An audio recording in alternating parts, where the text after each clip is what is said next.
Can your health be hacked by cyber criminals? We just experienced a cyber attack which caused the cancellation of over 1,000 surgical operations and 2,000 appointments carried within London hospitals. But let's get to the start. Synnovis is a company utilized for blood tests by the British NHS. It has been hit with ransomware. The Russian group called Qilin claimed to be behind the attack and demanded $50 million in ransom. This is a devastatingly high number, much higher than ransoms demanded in similar situations.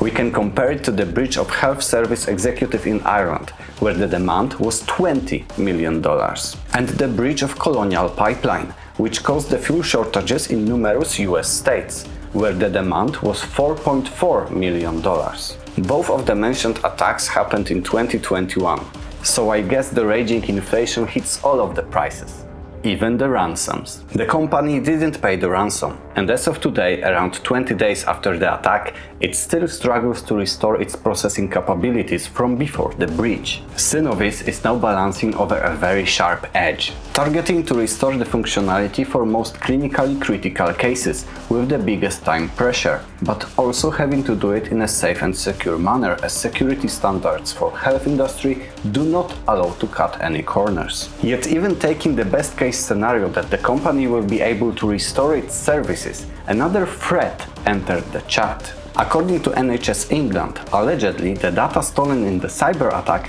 has already been published online. BBC provides even more details on this. The Russian group published 400 gigabytes of data, including patient names, dates of birth, NHS numbers and descriptions of blood tests, as well as financial arrangements between Synnovis and public healthcare providers. The credibility of the published data has not been yet confirmed. 7 hospitals experienced disruption, causing over 1,000 operations to be cancelled, including organ transplants and cancer surgeries. The hospitals called for urgent donation of the zero-type blood, as the outage limited their possibility of doing the proper blood matching. I guess if you have a patient in a critical state, at the operating table you utilize the only blood that is safe to use without blood matching analysis. The zero negative is known as the universal blood type. It can be given to anyone, but only 7% of people carry that blood type, so the supply is very limited.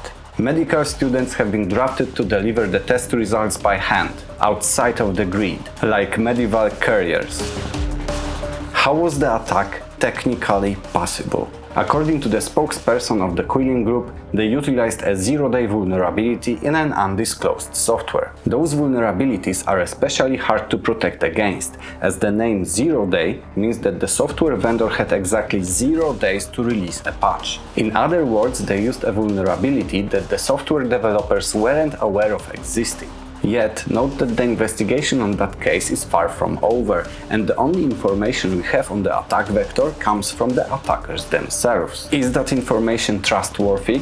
Well, not really. As it's the only information we have, we could lean towards it. But keep in mind that it is in the group's interest to keep Synnovis down for as long as possible, and feeding the public with false information can prolong that time. If exactly the opposite was true and the breach happened through a known vulnerability, which could be fixed by simply applying latest patches, would they share that information with us? For sure, no, as it would allow the company to get back on feet faster.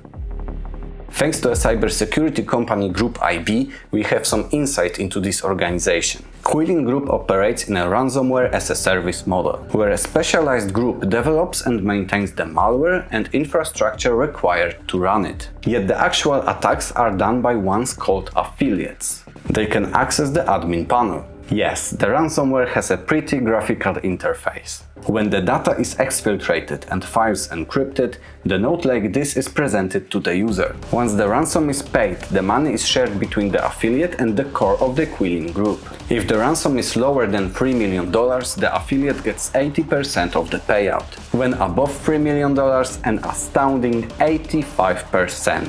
This kind of generous share towards affiliates surely lures a lot of willing participants, fueling the extraordinary growth of the group in the last 2 years. Affiliates are recruited on dark web forums with posts like this. As you can see, the post is in Russian, and it mentions that the group doesn't target countries belonging to the Commonwealth of Independent States, which comprises of a number of post-Soviet countries. Why organizations like this exist and prosper? They simply have a business model that works.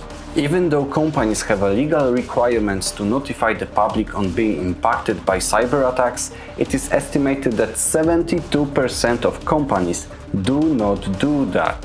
We simply need to assume that any data that we have on the amount of paid ransoms is just a drop in the ocean, as most ransoms will never get publicly acknowledged. Talking about targets, the group specifically aims at critical sector companies. So Synnovis, being a part of the delivery chain for the public healthcare, was not an accidental target.